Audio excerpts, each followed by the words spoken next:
এই যে ছেলেগুলো 5-10টা মেয়েকে দেখে এইভাবে ওইভাবে কখন রাতের 11টা বাজে কারে বাইর করবে, কখন মোবাইলে কারে ন্যাংটা করে বসে বসে ছবি দেখবে, খালি এই ধান্দা এই ফিকিরে করে। ও ভাই, তোমার শরীরে যতটুক যৌবন আছে না ওটুকুই, আল্লাহ যতটুক দিছে যৌবন ওটুকুই।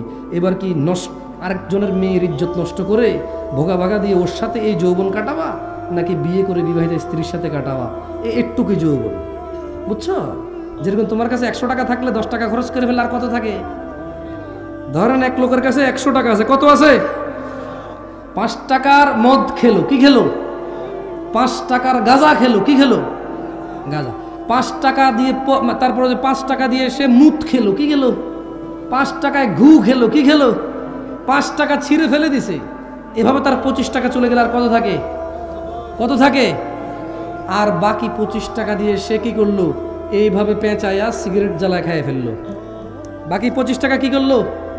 এইভাবে পেঁচাইয়া সিগারেট বানাইয়া এর ভিতরে সাদা পাতা জর্দা মর্দা বুংবাং দিয়া উড়াই দিল। তার কাছে আর কত থাকে? এবার যদি এই 50 টাকার নোট ভূগোলের নিচে নিয়ে যদি দৌড়াদৌড়ি করে, এটা 100 টাকা হবে? বালিশের নিচে রেখে 100 হবে? হবে 100 টাকা? এমনি এমনি ঘষাঘষি করলে হবে?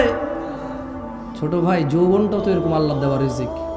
যতটুকু আল্লাহ রিজিক দিয়েছে অতটুকুই। এখন আজে বাজে কাজে নষ্ট করবা, আজে বাজে কাজে নষ্ট করবা, পরে তোমার স্ত্রী বঞ্চিত হবে, ওখানে তুমি লাঞ্ছিত হবা, ওখানে তুমি কথা বলার জন্য তোমার অতটুকু তোমার সৎসাহস থাকবে না, তোমার বউ তোমার উপরে চিল্লাবে, কারণ তুমি তোমার রিজিক আগেই নষ্ট করে বসে আছো। এরপরে রসুনের কুশ বকুলের নিচে দিয়ে হাঁটা লাভ হবে না। বুঝে আসছে?